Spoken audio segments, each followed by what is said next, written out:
They said the master's daughter wasn't right in the head, that she smiled at things no one else could see, and cried when the wind changed. After her mother died, the house grew quiet, too quiet, until the day the master walked down to the slave quarters with the little girl by the hand.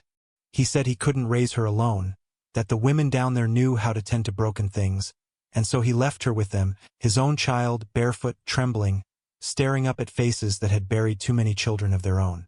But what they didn't know was that the little girl had already learned how love worked in that house, and what she became among them broke them all. Before we begin, make sure you subscribe to the Macabre Record. Hit the bell so you never miss another story that history tried to hide. Now, let's go back to Mississippi, 1846. The house fell silent the week the mistress died. No crying, no praying, just the sound of wind moving through the long hallways, brushing against curtains that hadn't been drawn in days. The master ordered the mirrors covered, and the clock stopped, as if time itself had been put to rest beside her. They buried her on the hill behind the house where the magnolia trees leaned over the graves like tired old women. The slaves weren't allowed near the ceremony. They stood at the edge of the field instead, heads bowed, watching as the little girl, Leah, clutched her father's coat and stared at the coffin lowering into the ground. She was only 8, small for her age, and spoke with a soft lisp that made her words sound like humming. She didn't cry that day. She just watched, eyes vacant as if she didn't understand what death meant yet. Or maybe she did and simply couldn't say. After the funeral, the master locked himself in his study. He stayed there for 3 days, refusing food, whiskey, or company. When he finally emerged, he looked thinner, unshaven, eyes sunken. He didn't call for his daughter. He didn't even look at her. The housekeeper, a tall woman named Essie, said the girl had been wandering the halls at night, carrying her mother's comb and singing to herself. "She keeps looking for the missus," Essie whispered to the others, talking to her reflection like it's still her. Leah's presence began to disturb the house staff. She would sit in corners for hours, tearing at the hem of her dress, whispering to herself in a language no one could understand. Sometimes she laughed suddenly for no reason. Other times she screamed when touched like she'd been burned. The master didn't notice or pretended not to. His grief turned to resentment. The sight of her, her mother's eyes, her mother's hair was too much for him. One evening, after supper, he called for 2 of the men and told them to fetch the women from the quarters. The next morning, as the sun rose over the fields, the slaves saw him coming down the hill.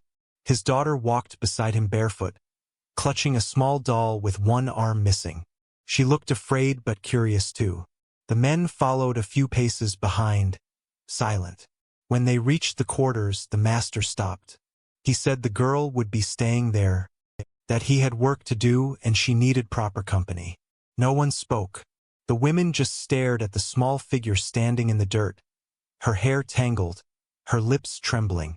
Then he turned and walked back to the house, leaving her there, his only child, among the people who had buried their own children by his hand. And for a long time no one moved. The first night no one slept.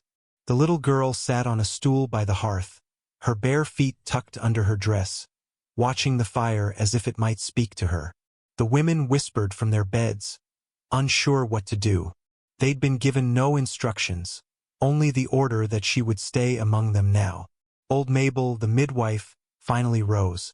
Her back was bent from years of lifting other people's burdens. She knelt beside the girl, offering her a small wooden cup of milk. "Here now, baby," she said softly. "You drink this, you'll sleep easy." Layla didn't move. Her eyes stayed fixed on the flames. Then she turned slowly, her voice barely above a whisper. "Papa says fire eats people when they lie." Mabel froze. The women looked at one another across the room. "No, child," Mabel said after a moment, forcing a smile. "Fire keeps folks warm. That's all it do." But Leah didn't answer. She lifted the cup to her lips and drank, eyes never leaving the fire. Later, when the women thought she was asleep, they began to talk in low voices. "Why'd he bring her here?" One. asked. She got a bed up at the house. 'Cause she don't fit nowhere, Mabel muttered. She too much like her mama, but not enough to be kept. Essie's niece, Ruth, young and quick-tongued, whispered. She looks simple to me, like she ain't all there. Mabel hushed her with a look. Don't you call no child simple. God makes all his creatures the way he sees fit. Ain't her fault she born to the wrong kind of people. From the corner Leah stirred. Her doll fell to the floor, landing face down. She began to hum a tune, soft and strange. The kind a mother might sing to a baby if she'd forgotten the words long ago. The sound filled the room. Fragile, off-key but tender. The women went quiet. Even the crickets outside seemed to stop their song. When the girl finished, she looked at them with a faint smile and said, Mama used to sing that when Papa got mad. Nobody spoke. That night, Ruth woke to a noise, a small voice whispering near her bed. She turned and saw Leah standing beside her, holding the one-armed doll. Papa said, Bad girls get sent here, she murmured. He said, You know how to fix them. Ruth couldn't find her words. She just stared. Leah leaned closer, her breath shallow, her eyes wide and unblinking. Can you fix me? Then she walked back to the corner and curled up on the dirt floor, the doll pressed against her chest. By morning, everyone in the quarters understood one thing. The child they'd been given wasn't evil, but she carried something in her, something that had been broken before she ever learned how to speak. By the second week, the girl had found her rhythm in the quarters. She followed the women through their daily routines, fetching water, peeling potatoes, feeding the infants that clung to their mother's hips. She didn't speak much, but she watched everything, always watching. She liked to sit by the washing tubs, splashing her hands in the soapy water. Sometimes she'd hum while Ruth scrubbed the clothes, and Ruth would catch herself humming along before she realized what she was doing. It was easy to forget who the child was when her hair caught the morning light or when she smiled without thinking. But there were moments that unsettled them. When the overseer passed through the yard, Leah's shoulders would stiffen. Her eyes would go dull, and she'd lower her head just like the others, not out of imitation, but instinct. And once, when he shouted at one of the men, Leah whispered something under her breath. Mabel heard her and froze. What you say, child? Leah blinked. Papa says you beat them till they listen. The words were spoken so plainly that Mabel's stomach turned. Don't you talk like that, she said firmly. Ain't right to say such things. But the girl just tilted her head. Papa says it's right if it makes them quiet. That night, when Mabel told the others, no one laughed. Ruth crossed herself, whispering, Lord, she ain't supposed to know them words. Over the next days, small habits appeared. Leah began to point when she wanted something instead of asking.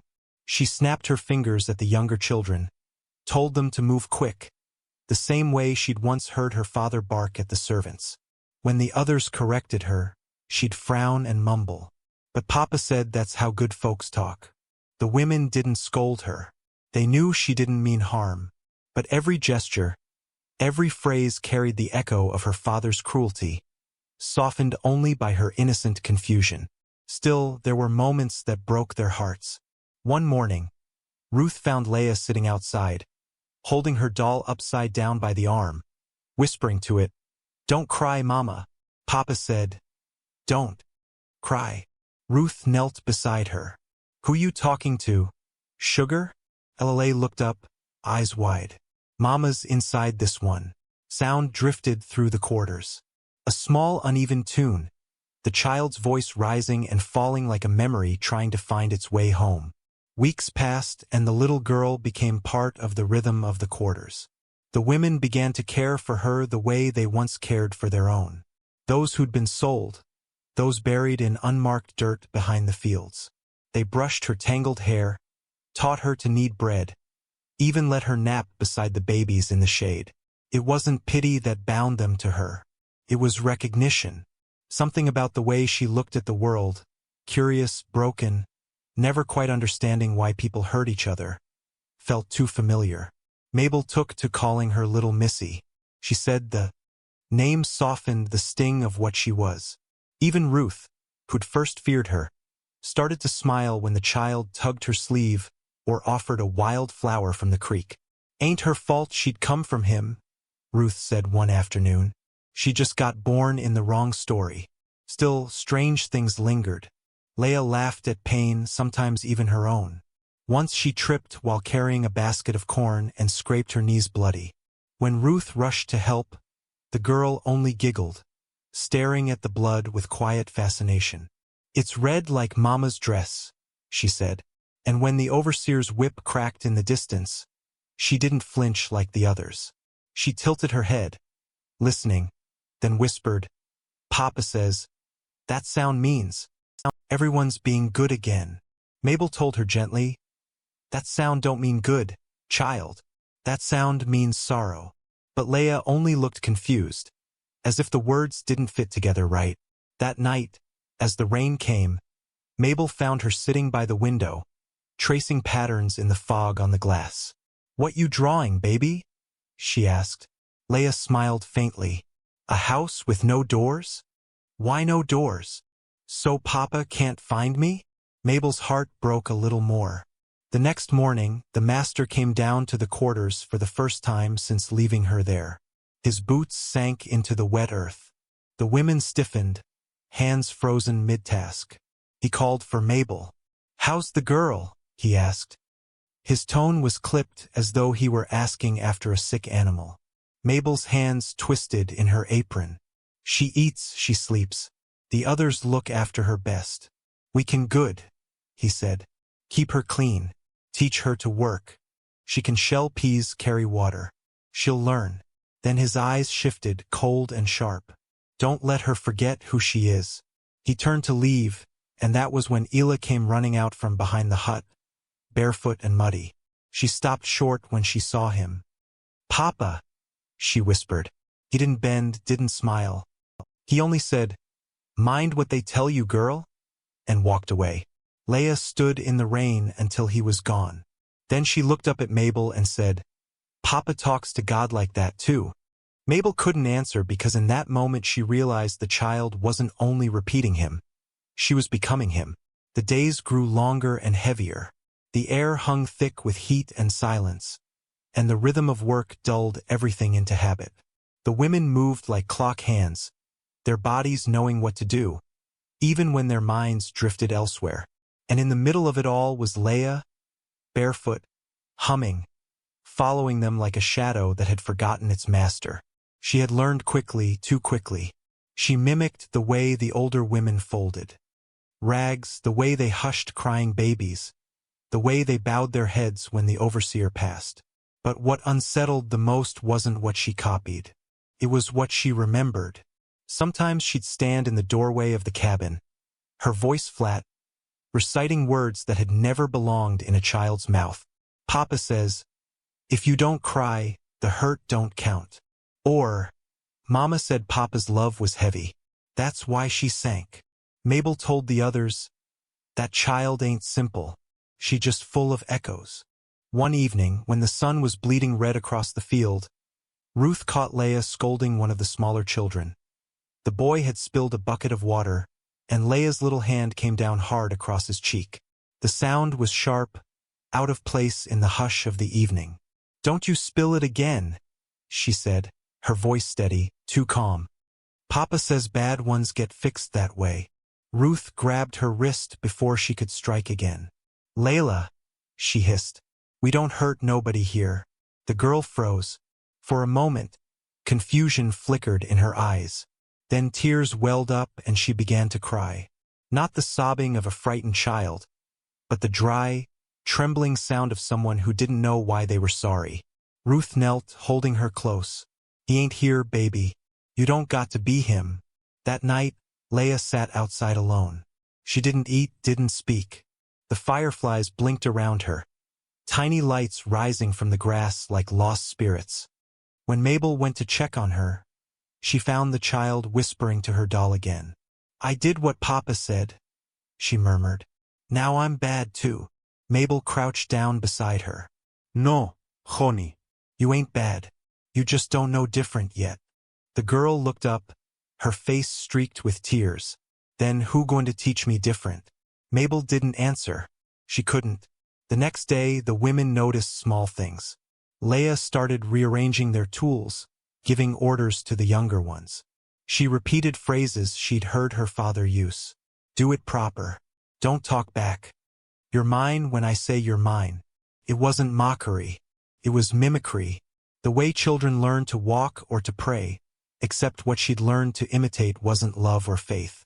It was power. And though she was only a child, her voice carried the weight of the man who'd broken them all.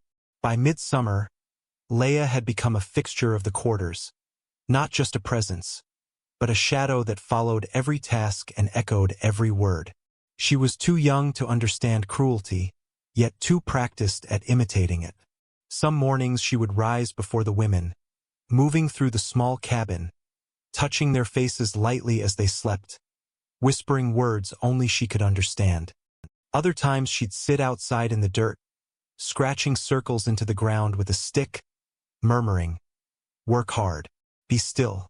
Don't look up." At first, the women tried to correct her gently. They thought they could unteach what she'd learned, replace her father's poison with something softer.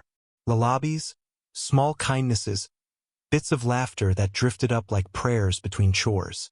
But there were moments when their love couldn't reach her. One afternoon, while the women shelled peas under the trees, Leah began to sort them herself, muttering to her doll, "Good ones stay, bad ones go." She flicked the darker peas into the dust.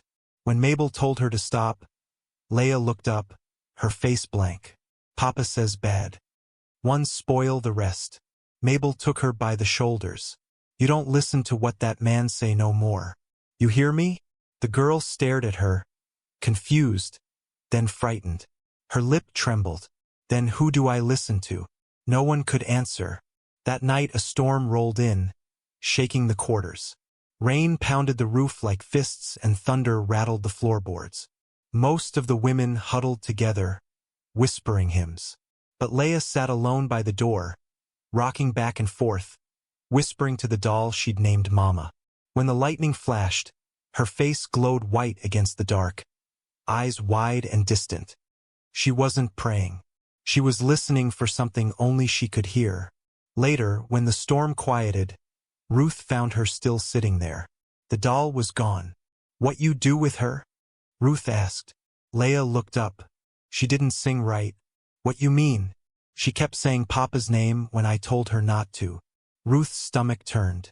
She reached out to touch her, but the girl flinched hard, curling into herself. "Don't hit me," she cried. "Papa said, that's how you make it stop." Ruth froze, her hand hovering in the air. "I ain't him, Leah," she said softly. "I ain't going to hurt you." But the child didn't answer. She just rocked, whispering, "Bad ones get fixed." Outside, the storm had passed, but the air still carried its weight. Mabel stood in the doorway, watching the girl in the flicker of the dying firelight. "She's learning what she's seen," she said quietly. "We all do. Problem is, she's seen too much." No one slept that night because for the first time they weren't sure if the child needed saving or if she'd already become what she feared most. The master didn't come down again until the cotton bloomed. By then the air was heavy with the smell of rain and rot, and the child he'd left among the slaves no longer looked like the one he'd brought. Her hair hung wild, her skin browned from the sun, and her feet were calloused from running barefoot in the dirt. When he appeared at the edge of the quarters, the women stopped what they were doing. Tools fell silent. Conversations died. Even the cicadas seemed to hush. He looked around, expression hard, calculating. His eyes fell on Leah, who was crouched near the fence, humming softly to a pile of sticks she'd arranged in neat rows. "What's she doing?" he asked Mabel.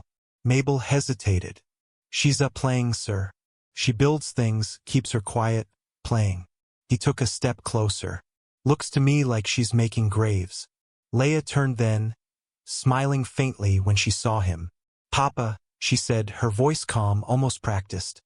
"You come to see my house?" He frowned. "What house?" She pointed to the sticks.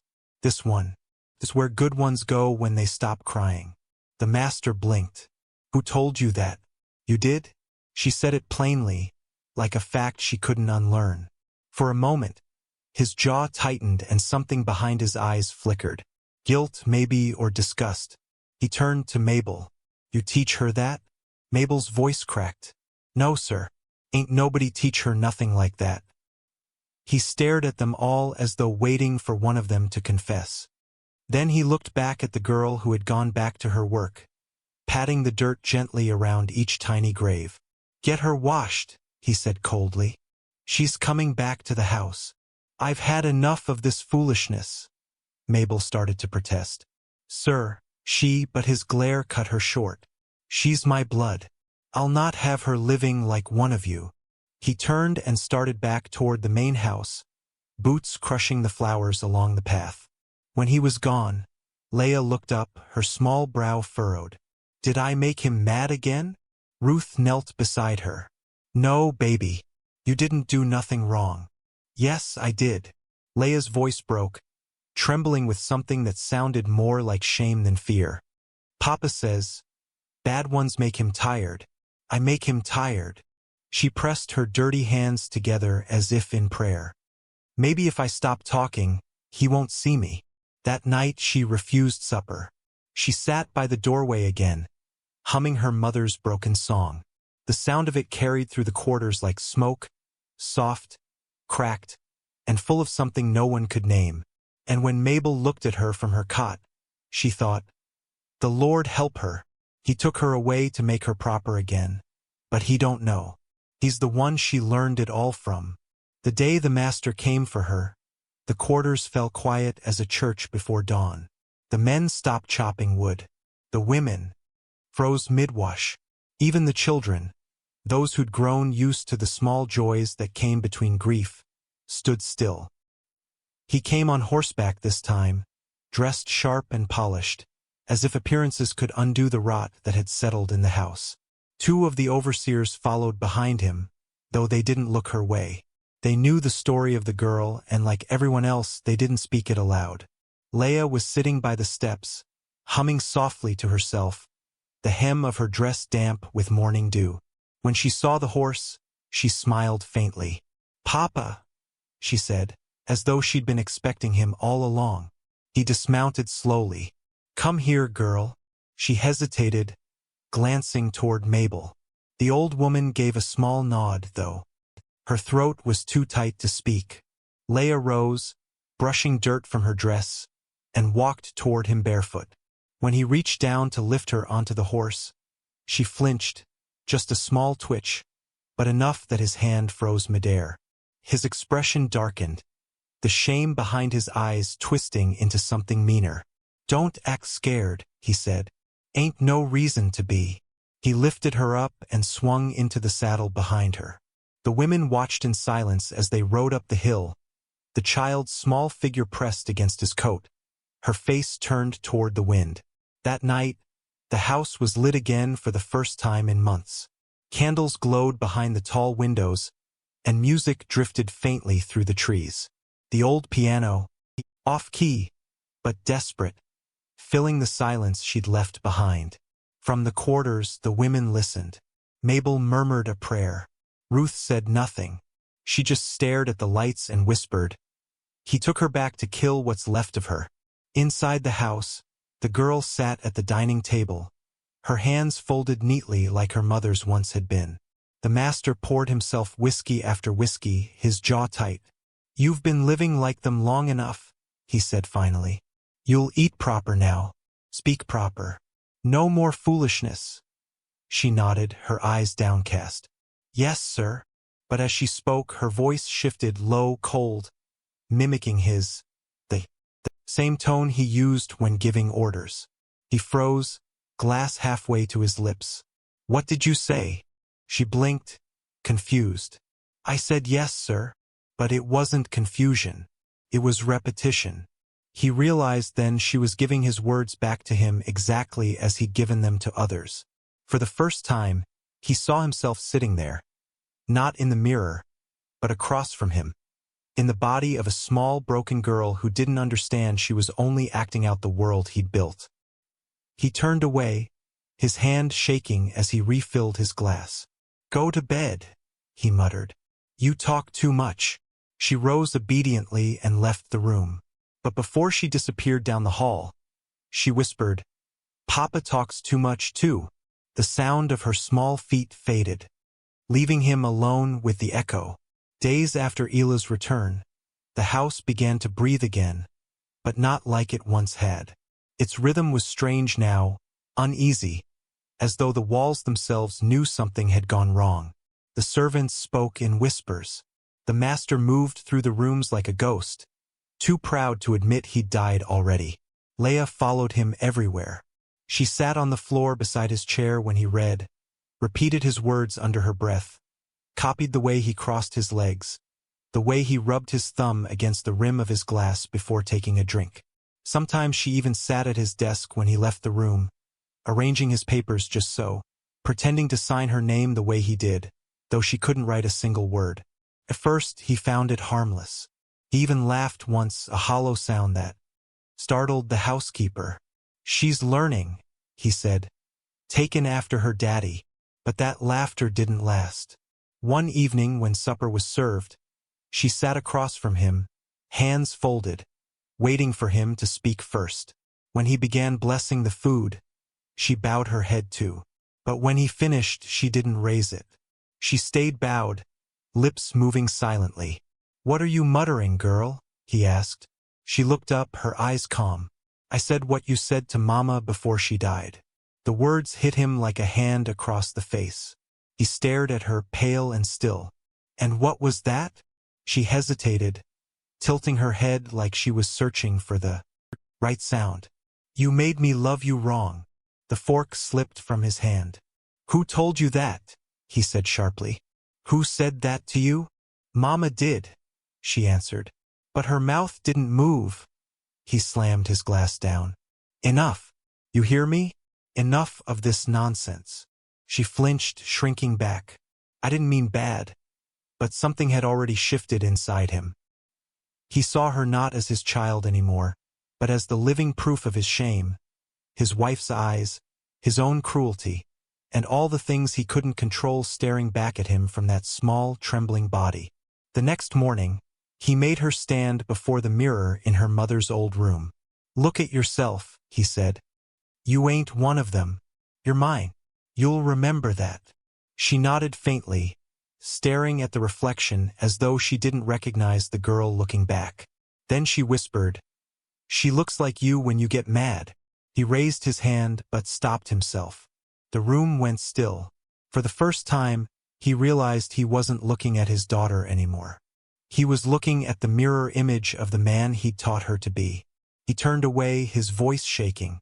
"Go on," he said. "Get out of my sight." She did as she was told, but before leaving she pressed her small hand to the mirror, leaving a print in the dust that looked just like his. After that morning by the mirror, the house seemed to fold in on itself. The child, who once hummed through the halls, now moved without a sound. Her small feet left no trace on the floorboards. She no longer asked questions or spoke her father's name. She became like the dust that clung to the curtains, there but unseen, waiting for a breeze that never came. At first, the master told himself this was good. Obedience was peace. Quiet meant healing. But the silence had a weight to it that unsettled him. He would wake at night to find her standing in the doorway, watching him sleep, her head tilted, her expression unreadable. "What are you doing there, girl?" he'd bark. Her voice came soft, almost kind, "Waiting for you to stop shouting in your sleep." He said nothing after that, but his dreams grew worse. Each morning, she'd be sitting at the kitchen table, staring into her cup of milk, lips barely moving. When asked what she was whispering, she'd answer, saying sorry, 'cause Papa forgot how. He began keeping her busy with chores, sweeping, folding linens, polishing the piano keys her mother once played. But even then, she found ways to haunt him. Once he caught her arranging the silver spoons in pairs, murmuring, Mama says folks shouldn't die alone. He snatched the spoons away. Don't talk about your mother. She didn't flinch. Then what should I talk about? He had no answer. The housekeeper, Essie, tried to help. She brought the girl food, small kindnesses, bits of songs she remembered from her own childhood. But Leah didn't eat much anymore. She'd only say, "Mama's singing now. She don't need me to." The master's guilt turned sour. He began mistaking pity for defiance, grief for insolence. Each time he looked at her, he saw the woman he couldn't control. The same eyes, the same quiet, and he hated her for it. One afternoon, when he found her staring into the parlor mirror again, he snapped. "You think she's in there?" he shouted. "You think she's watching?" Leah blinked slow and tired. "She ain't watching." She waited. He grabbed her by the shoulders, shaking her hard enough to make her teeth clatter. "Stop talking like her. Stop talking like that." Her voice came out small, almost a whisper. "I'm trying, Papa. But your voice don't leave." He let go so suddenly she stumbled backward, hitting the piano. The strings inside gave a faint broken note, one that hung in the air long after the room went still. He turned away, breathing hard, his hands trembling. "Go upstairs," he said hoarsely. "Before I forget you're my blood." She did quietly, without crying. Later that night, he found the piano lid open. On the keys sat a line of dust, perfectly straight, except for one small handprint pressed into the center. Hers. And beside it, carved faintly into the wood with something sharp, were the words, "I'm still listening." Words spread slow from the big house, carried down to the quarters like a sickness moving through the air. Nobody said it out loud, but everyone knew something wasn't right up there.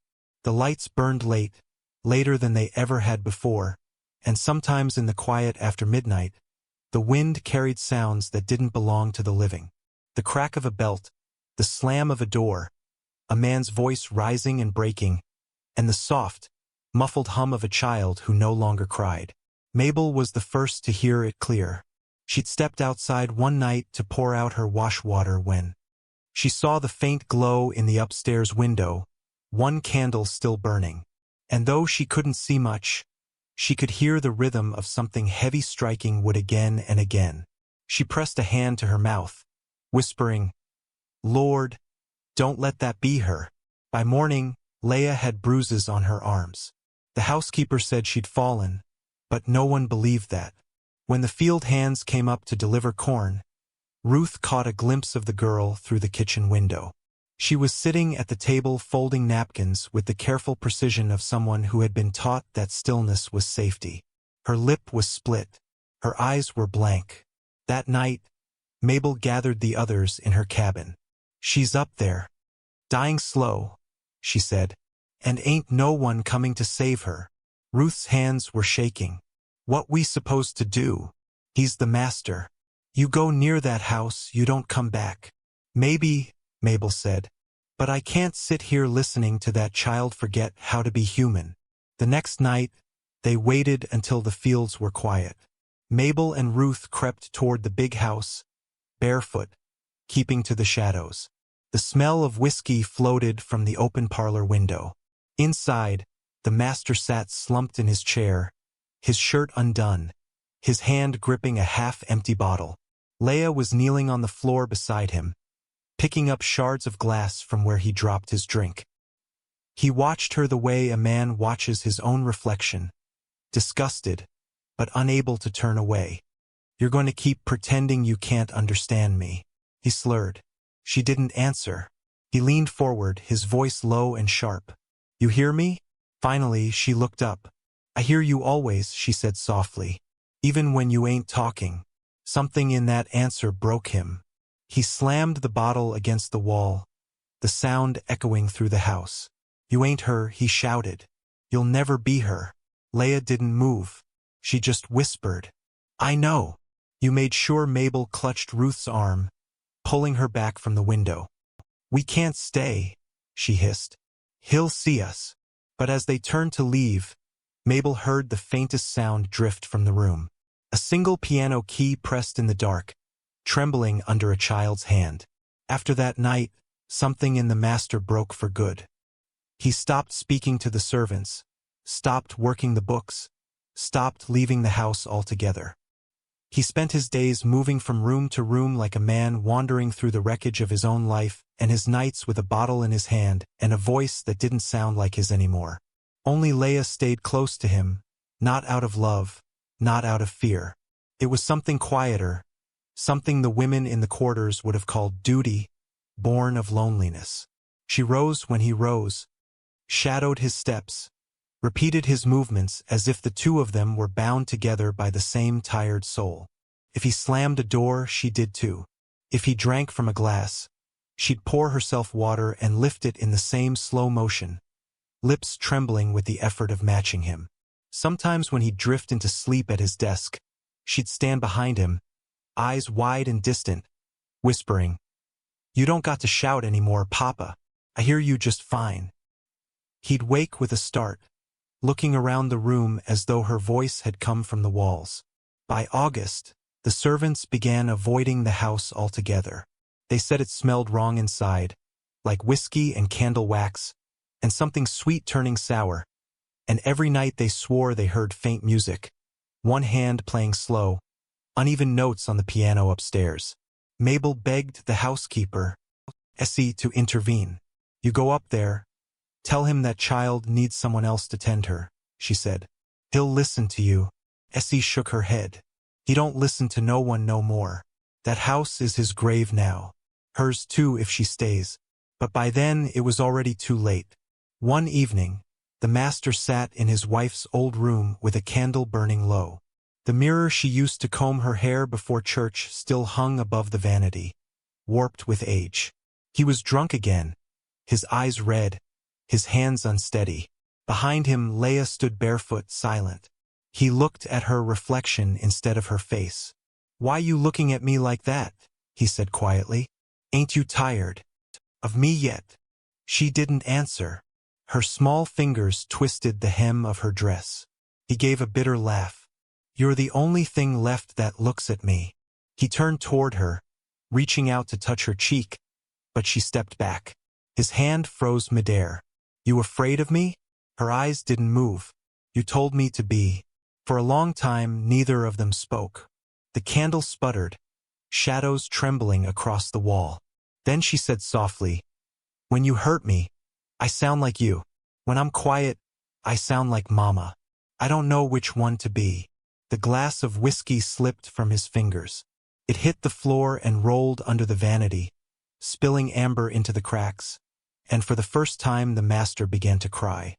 Not loud, not broken, but the way a man cries when he knows he's already been judged. For days after that night, no one saw the master in the fields or by the porch. The curtain stayed drawn. The smoke from the chimney grew thin, and the sound of the piano, that soft, broken melody played by a single trembling hand, was the only proof there was still life inside the Brantham house. Mabel heard it first one morning while hanging laundry near the Trian. It wasn't a tune she recognized. Came in stops and starts, uneven, like someone trying to remember a song that used to mean something. She stood there, hands dripping with water, staring at the house. "That child's still breathing up there," she whispered. "But I don't know if she's living." By noon, Ruth came running from the kitchen yard. "Essie say the master ain't eaten," she said. "Ain't slept neither. Just sits at that piano watching her like he waiting for her to stop." Mabel looked toward the hill, jaw tight. "He's killing her slow. Just don't know it yet." That night, Mabel lit a lantern and walked to the edge of the field. Ruth followed, though fear made her steps uneven. "We can't," Ruth said. "You go up there. He'll shoot you dead." "He can try," Mabel muttered. "But somebody's got to bring that girl back down to the world." They waited until the house lights dimmed, then crept through the tall grass, the scent of wet magnolia clinging to their skirts. The door was unlocked. It always was now. The air inside was thick with the smell of whiskey, sweat, and something faintly metallic like old pennies. The parlor was in disarray. Furniture overturned, glass scattered, Candles burned to stubs. And in the middle of it all, Leia sat at the piano. Her small hands hovered over the keys, moving without sound. Her dress was torn at the shoulder. Her eyes were open, but distant, unfocused. Mabel rushed to her. Ile. Baby, it's me. The girl blinked, like someone waking from a deep sleep. Mabel. Her voice was soft, uncertain. I've been waiting for you. Come on now, Mabel said gently. We going home? But before she could lift her, a low voice came from the doorway. She is home. The master stood there half in shadow, his shirt unbuttoned, a pistol hanging loosely at his side. His face was drawn and hollow, but his eyes, those eyes were sharp again. She don't belong down there no more, he said. She's mine. Always been mine. Mabel turned, defiant, even through the fear. She don't belong to nobody no more. You done made sure of that. His jaw clenched. The pistol didn't rise, but his hand trembled. You think you can take her from me? Behind them, Leia spoke quietly. You don't have to take me. Both of them turned. She was standing now, her hands flat against the piano lid, her voice calm and strange. I already gone. The room went still. The wind outside pressed against the shutters. The candle light trembling like it too was afraid. Mabel's breath caught. Ruth's hands twisted around the lantern handle until her knuckles went white. The master stood frozen in the doorway, his pistol hanging loose, the gleam of the metal catching the flicker of light.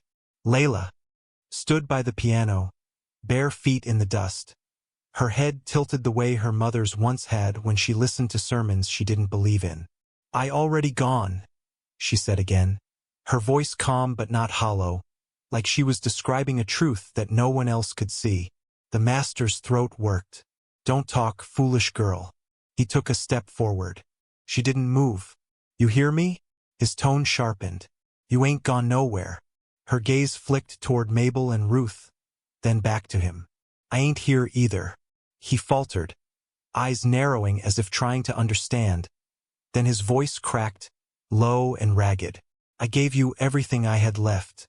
You don't get to walk away from me. Mabel stepped in front of Leia, shielding her with her body. You didn't give her nothing but your ghosts. Move aside, he barked. No, Mabel said, steady as a grave marker. You done enough. For a moment nobody breathed. The master's hand twitched, the pistol rising just an inch, but his aim wavered. He looked from the old woman's face to the girl behind her, small, fragile, still as a reflection. Then Leia stepped out from behind Mabel and stood before him. You can hit me, she said softly. That's what you do when you love someone, right? He froze. Who told you that? You did, she said. Every time you cried after her words cut deeper than any bullet could. His arm dropped. He looked at her, really looked at her for the first time since her mother's death. The face, the voice, the quiet defiance. It was all her mother's, yet ruined by him. His lips trembled. I didn't mean to. She took one step closer, her eyes glassy. But sure, I know. That's why it hurt worse. The pistol slipped from his hand. It hit the floor, discharging with a thunderclap that tore through the room. Smoke filled the air. The women screamed. When it cleared, the master was still standing, staring down at his daughter, who hadn't moved. The bullet had struck the piano instead, splintering the wood and leaving one single trembling note hanging in the air. Leia didn't flinch. She just looked at him, expression unreadable. See, she whispered. You can't kill what you already broke. The master fell to his knees, the sound of his sobbing low and desperate. God forgive me, he muttered again and again. But no one answered him. Outside, the magnolia shivered in the wind. Inside, the child stood over the wrecked piano, her fingers trailing across the splintered keys, pressing 1, 2, 3 notes, each softer than the last. And for the first time, she smiled. Not cruelly, not sweetly, just as if she finally understood how silence was made. The echo of that gunshot hung in the air long after the smoke had cleared. It clung to the rafters, to the drapes, to the breaths no one dared take. When it finally faded, the only sound left was the rain, slow, steady, seeping through the broken shutters as though the sky itself was mourning. The master stayed on his knees, the pistol lay at his feet, useless now, his hands shaking as if the weight of it still clung to him. Mabel moved first. She crossed the room, her voice trembling, but steady enough to be heard. "Come on, child," she whispered. "You done here?" Leia didn't resist. She looked at her father once, not with hate, not with love, but with the strange hollow calm of someone who'd finally run out of fear. Then she turned away and followed Mabel toward the door. Ruth held the lantern, her arm shaking so hard the light jumped and trembled across the walls. Behind them, the master called out, "Lila!" She stopped but didn't turn. "I didn't mean for it to be like this." The girl's voice was barely a whisper. "You never do." And then she was gone. The women led her through the rain, down the hill, past the magnolia trees, and back toward the cabins. The mud sucked at their feet, heavy and cold.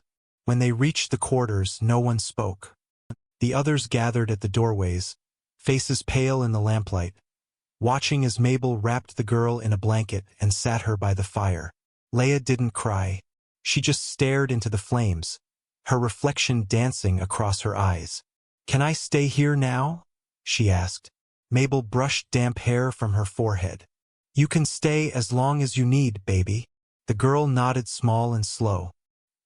"He said I belong to him." Mabel's voice cracked. "You don't belong to nobody no more." Later that night, when the others had drifted to uneasy sleep, Ruth found Mabel sitting outside, staring at the hill. The house stood in the distance, a faint light flickering in an upstairs window. "You think he'll come after her?" Ruth asked. Mabel shook her head. "No, he'd done seen himself.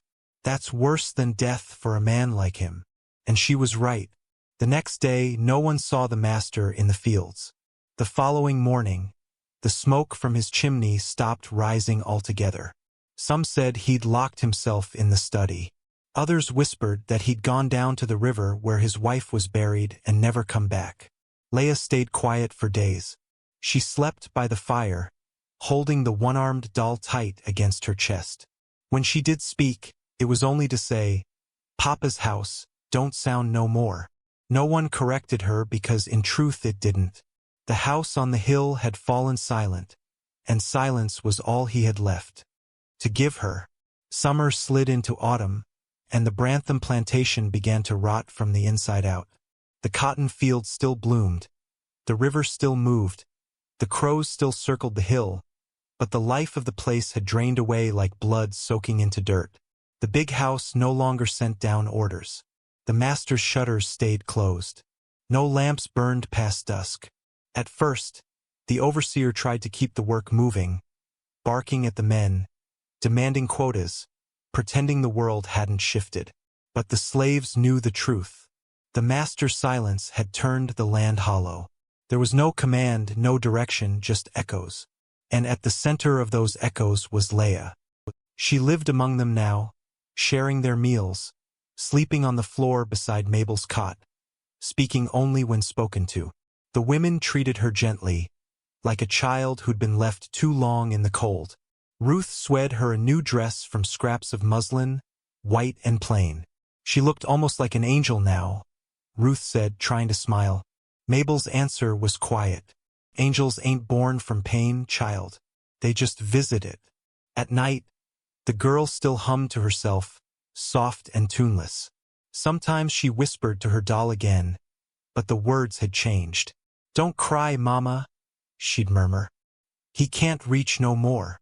One evening, when the moon was full and the air thick with the smell of drying leaves, Mabel heard her speaking to someone who wasn't there. The sound came from outside near the magnolia tree behind the cabins. She followed it through the dark until she found Leia kneeling by the roots, her hands pressed into the mud. "What you doing out here, baby?" Leia turned, eyes calm and bright in the moonlight. "I'm listening." "Listening to what?" "To him," she said. "He don't shout no more. He just talks quiet now. Mabel's heart seized. Ain't nothing up there, child. Ain't no one left to talk. But Leia smiled faintly. Then who say my name when I sleep? Mabel took her hand and led her back inside, refusing to answer. She told herself it was just a dream the child couldn't shake, that the ghosts of cruelty cling hardest to those who didn't deserve them.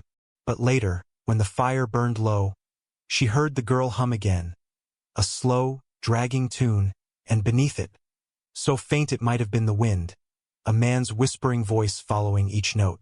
The next morning, the air over the hill looked strange. No smoke, no movement, but a white film of mist clung to the house, thick and still as milk. Leia stood at the doorway of the quarters, staring up at it. "He ain't gone," she said softly, and when Ruth asked what she meant, the girl only smiled, tilting her head as if listening to something too low for the rest of them to hear. As the weeks passed, the air around the plantation grew heavier. It wasn't just the heat or the stillness. It was something else, something that clung to the skin and settled in the lungs. The others began to avoid the hill entirely. They said the house watched them when they passed, that the shutters creaked, though no wind touched them. But Leia went there often. Every few days she'd wander up the hill barefoot, her plain white dress brushing the weeds, her doll clutched against her chest. She never stayed long, but when she returned, she'd be quiet for hours, as if she'd been listening to something no one else could hear. Ruth tried to stop her once. "Don't go up there, baby," she pleaded. "Ain't nothing waiting for you but pain." Lla just smiled faintly. "It don't hurt no more. It just remembers." When she said it, Ruth swore her voice didn't sound like her own. It carried a low, steady rhythm that sent a chill crawling up her spine. That night, Ruth told Mabel what she'd heard. The old woman didn't answer right away. She was sitting by the fire, her hands folded tight in her lap. "She's changing," Ruth whispered. "Like she's half here, half something else." Mabel shook her head. "She ain't turning into no spirit. She just full of what he left behind. That kind of poison don't die quick." But even Mabel couldn't shake the unease. The next morning she found Leia sitting near the creek, arranging small stones into a perfect circle. The water shimmered pale in the sunlight, and every so often the girl would dip her fingers into it, tracing ripples until they vanished. "What you making, honey?" Leia looked up. "Place for him to rest." Mabel's heart sank. "You mean your daddy?" The girl nodded. "He talked in my sleep. Say he can't find the door, so I'm making him one." Mabel crouched beside her, gently touching her arm. "You don't owe him nothing, child. You hear me? You don't got to open no door for the man who closed everyone you had." Lla's eyes met hers, calm, distant, and far too old for her face. Maybe he ain't the only one need rest. That evening, when the sun dipped low, the women saw her standing at the edge of the field again, facing the big house. Her hair moved in the breeze, her figure small against the dying light.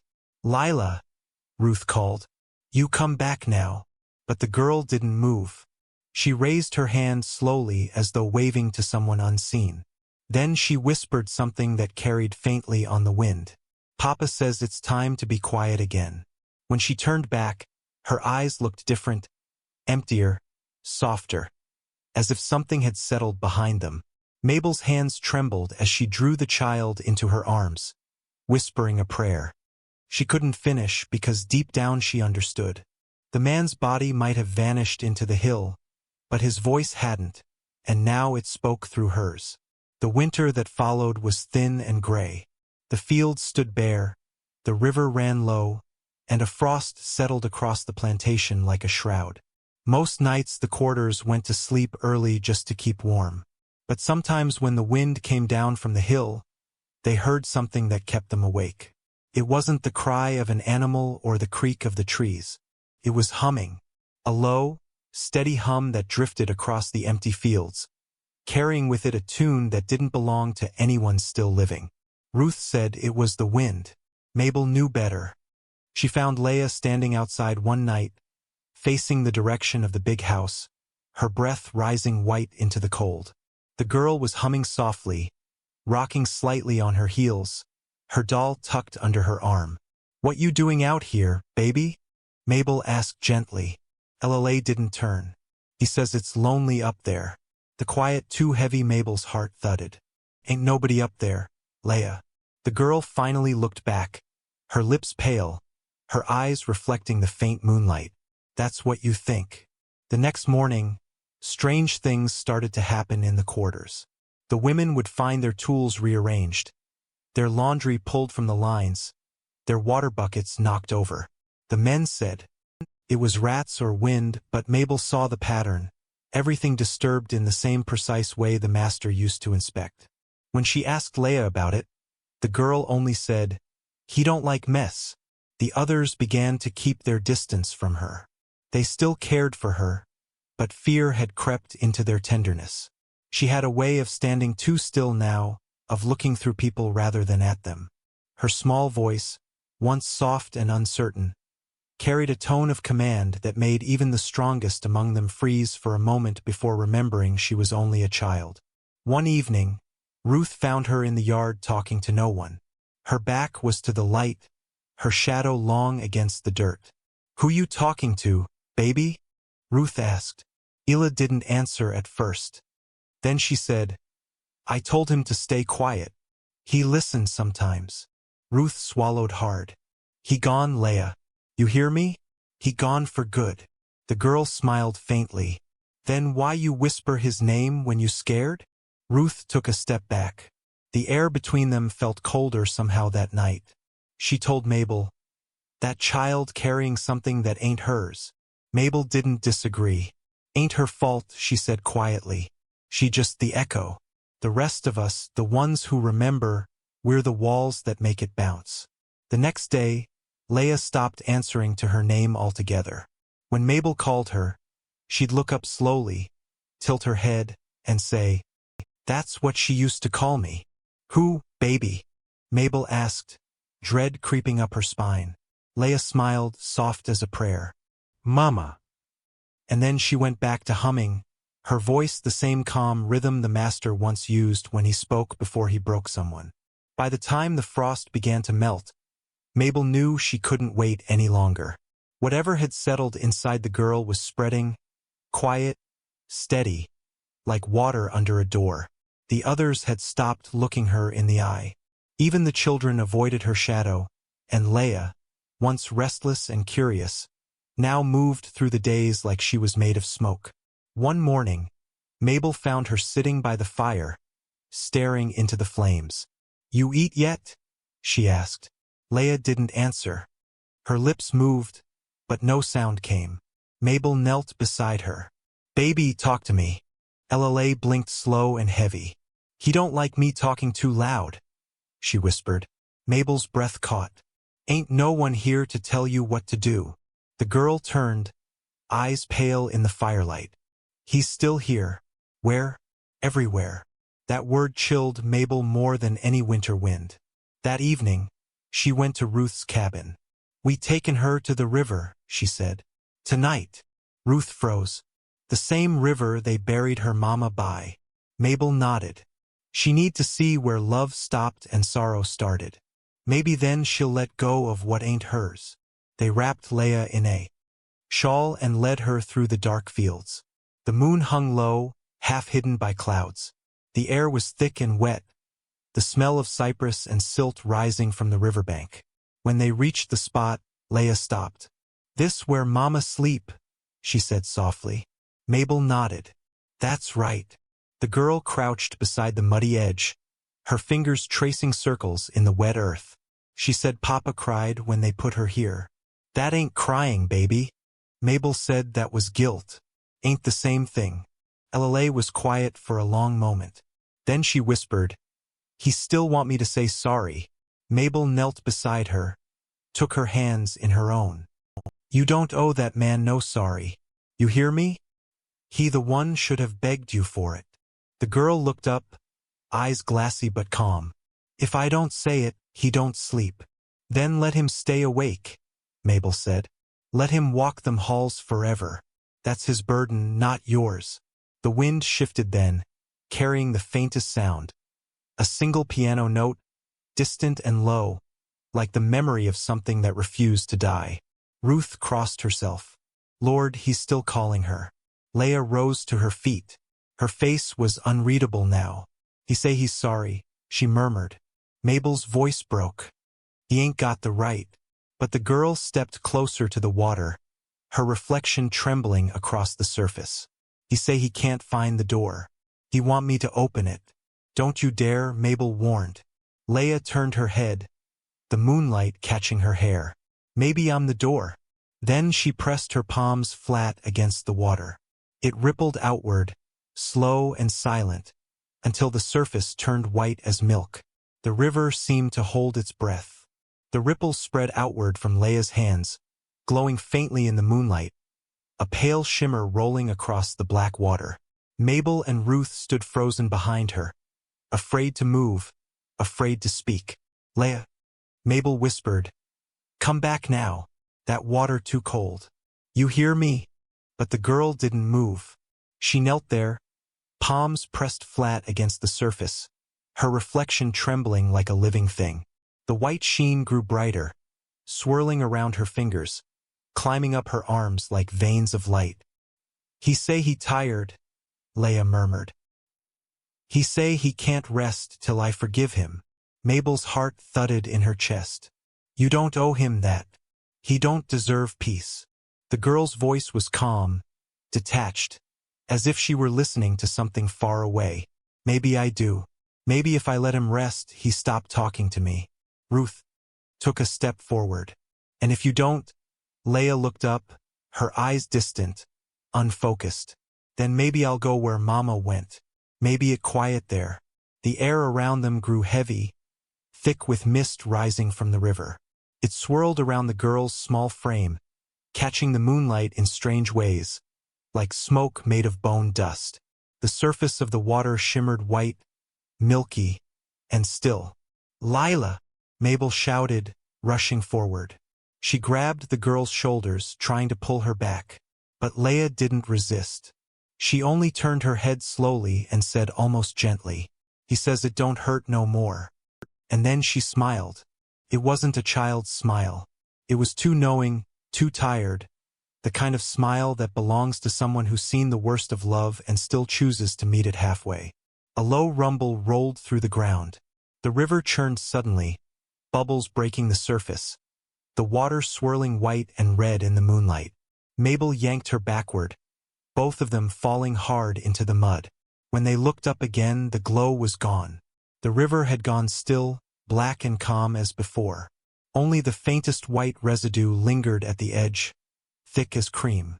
Ruth dropped to her knees, breath ragged. What in God's name? But Leah was lying quiet in Mabel's arms, her breathing shallow, her face pale but peaceful. Her small hands still dripped water that gleamed faintly before soaking into the ground. Mabel cradled her close, whispering over and over, "You still here, baby? You still here?" Hila's eyes fluttered open, unfocused. "He quiet now," she whispered. "He gone," then softer. "But he say thank you."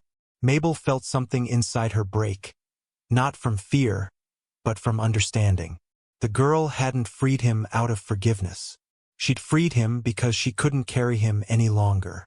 The river went still again, and for the first time since the master's death, the air on the plantation felt lighter, like something vast had finally exhaled. But when Mabel looked down, the girl's lips were blue, and her pulse was fading fast. "Hold on, baby," she pleaded, rocking her gently. "Hold on." Leah's mouth moved, barely a whisper. "Mama, waiting." And then her body went slack, her small hands slipping from Mabel's grasp and falling into the water, leaving a faint white ripple spreading across the surface like milk poured into the dark. The world seemed to stop when the ripples faded. The river went black again, swallowing the last trace of white. Mabel sat in the mud, holding Leah's small, still body against her chest. The cold had settled deep into her bones, but she didn't feel it. All she felt was the weight of the child that had never truly been hers and the quiet that had followed her everywhere since she'd lost her own. Ruth stood nearby, trembling. "We got to move her," she said softly. "We can't leave her here." Mabel didn't answer. Her eyes were locked on the water, where faint streaks of milk still drifted in slow circles, glinting under the moonlight. Finally, she whispered. It took her gentle. At least it did that much. They wrapped the girl in her shawl and carried her back through the fields. No one spoke. The grass brushed their legs like hands reaching from the dark. In the distance, the house stood silent against the sky, a black shape with no light left inside. By the time they reached the quarters, dawn was bleeding into the horizon. The others gathered wordlessly, faces pale and wet. They laid Leah by the hearth, her hair damp and tangled, her lips faintly parted. "She's just sleeping," one of the younger women whispered. But Mabel shook her head. She'd done more than sleep. When the sun finally rose, the world seemed to shift. The air lightened. The fields, dead and quiet for months, filled with bird song again. Even the river seemed to run clearer. For the first time, the plantation breathed. But peace has a price. 3 nights later, Ruth woke to the sound of footsteps outside. Soft, slow, barefoot steps. She sat up, heart pounding, and saw the faintest light flickering beyond the window. A child's shadow moved across the yard. She ran to Mabel's cabin. "You hear that?" Mabel listened. The steps came again, padding through dirt, stopping, turning, and then a voice. Low, distant, but unmistakable. "Papa." Mabel's blood went cold. She threw open the door. The yard was empty. The air was still, but on the ground near the fire pit lay a small handprint pressed into the dirt, perfectly shaped, faintly white. For days after the others swore they saw her, standing by the river at dusk, sitting on the steps of the big house. Never close enough to touch, but always there, that small figure in white, her face unreadable, her eyes too calm for a ghost. Mabel never spoke of it, but she stopped praying out loud. Sometimes she'd wake before dawn and walk to the riverbank, kneel by the water, and whisper, "You got your peace, baby." And when the morning mist rose over the river, white and soft as breath, she'd take it as her answer. The house on the hill stayed empty after that. But on still nights, when the wind carried right, the faint sound of a piano could be heard again, playing just one slow, broken tune, and always after the final note, a child's voice whispering, "I'm still listening." Years passed, and the Brantham plantation faded into ruin. The house on the hill sagged beneath the weight of its own silence. Windows broken, roof caved in, vines creeping through the parlor where piano once stood. The fields were left untended, the soil dry and pale as bone. But the people still spoke her name, not loud, never in daylight, but in low voices by the fire when the nights turned cold.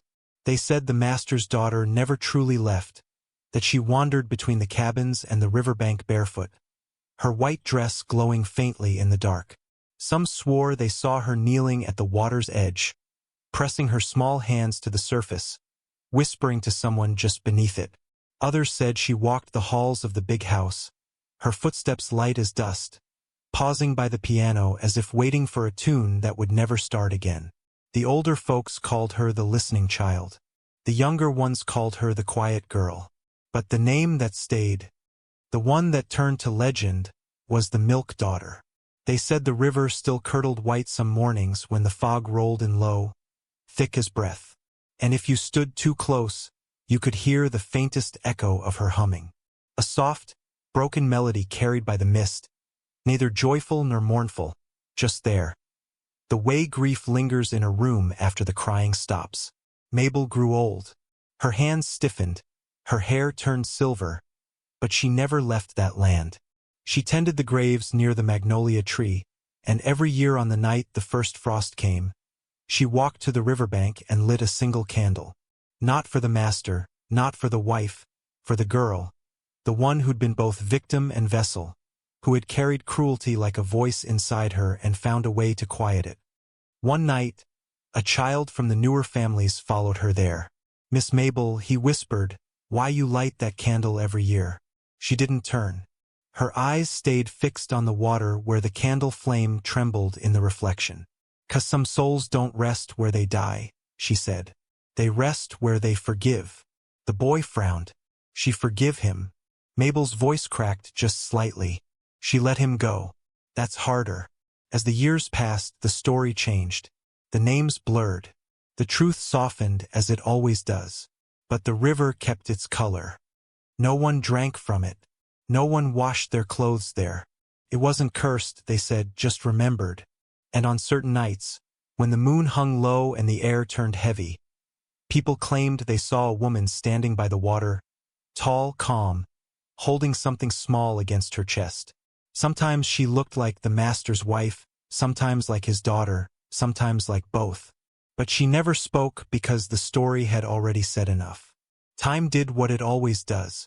It buried what it could and left the rest behind. By the turn of the century, the Brantham name was gone from the county records. The land parkled and sold. The house long collapsed beneath kudzu and vines. But still no one built there. The fields remained empty, the soil strangely pale, and folks whispered that nothing would grow on ground that had known so much shame. The story lived on, though not in books or church sermons, but in the way people talked about love and cruelty, as if the two were threads from the same torn cloth. They said the master's daughter had been born different, touched by something the world didn't yet have a name for. But what broke her wasn't her mind. It was how others chose to see it. Her gentleness had been mistaken for weakness, her confusion for defiance. And when her mother died, the world around her taught her one lesson too well. That love in that house came hand in hand with pain. What no one expected was that she would learn it so completely. That she'd turn that lesson inward until her own heart became a mirror for everything her father was too proud to face. The women in the quarters used to say cruelty leaves a sound behind, like a bell struck too hard, echoing long after the hand that hit it is gone. They said some children are born close enough to hear that echo and some like Leah learn to speak in it. But what made her different wasn't that she echoed her father's voice. It was that, in the end, she chose to silence it. Mabel lived long enough to see freedom come and then the world forget again. She died by the river, sitting in her chair, a candle burned down to wax at her feet. When they found her, she was smiling faintly. Her eyes turned toward the water. The mist that morning was thick and white. The preacher said her soul went easy, but the old women whispered something else, that she'd heard the girls humming again, soft and clear, just before the light left her eyes. Years later, a traveler passing through the parish stopped to rest near the ruins of the Brantham house. He said he heard a piano playing faintly through the fog, just 3 notes, slow and uneven. When he followed the sound, there was nothing there but a broken window and a pale mark on the ground that looked like a child's handprint. He left before nightfall. No one blamed him because the people who still lived near that land knew what the rest of the world didn't. That sometimes the dead don't stay to haunt. They stay to remind. And the story of Leah, the master's daughter, the quiet child, the one who carried his sins to the river and left them there, became not a ghost tale, but a warning. That cruelty, when passed down, does not die. It learns. It listens. And it waits for someone brave enough to let it go. Some stories don't end with screams. They end with silence. A silence so complete it feels like the earth itself has stopped to listen. That was how the Brantham land died. Not in fire, not in blood, but in quiet. No records remain of the family, no stones with their names carved into them. The river swallowed those years whole, leaving only whispers, the kind that drift through the cane when the wind moves slow. Folks say the water there still shines faintly white in the moonlight, and that if you stand close enough you can see your reflection blur, as if the river doesn't just remember faces but tries to give them back. Some nights people still leave flowers by the bank. They don't know who they're for, the child, the mother, or the man who ruined them both, but they leave them anyway just in case forgiveness needs somewhere to land. And if you listen long enough, you can still hear it. That same thin hum, soft and patient, carrying across the water like a lullaby meant for no one. It said the girl's spirit never turned cruel. She didn't haunt the land to punish or to frighten. She lingered to remind, to show that even in a world built on cruelty, a small mercy could still survive, even if it cost everything. Because mercy was what she gave him at the end. When she touched the river and let him rest, she freed the thing that had broken her, not out of love, but out of exhaustion. Because hate is heavy, and some hearts, even the small ones, refuse to carry it forever.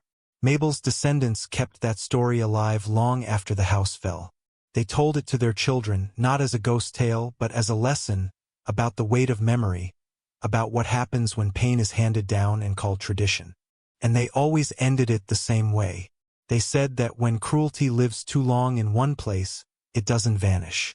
It changes its face, hides in smaller things, a harsh word, a raised hand, a silence that goes on too long.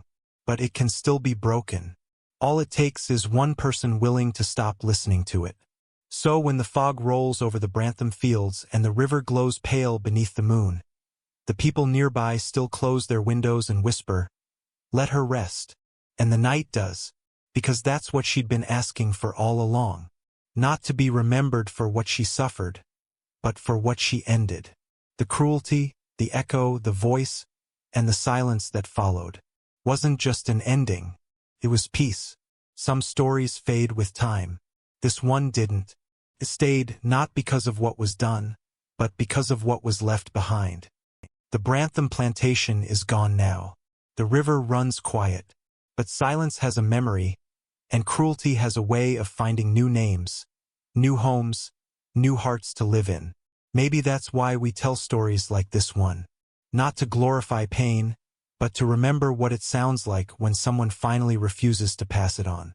If you ever stand by a river and hear something humming low through the mist, don't be afraid. It's not a ghost. It's a reminder that what we forgive, we free, and what we carry carries us back. You've been listening to The Macabre Record. Subscribe and return for another story time for where history whispers and the past still breathes.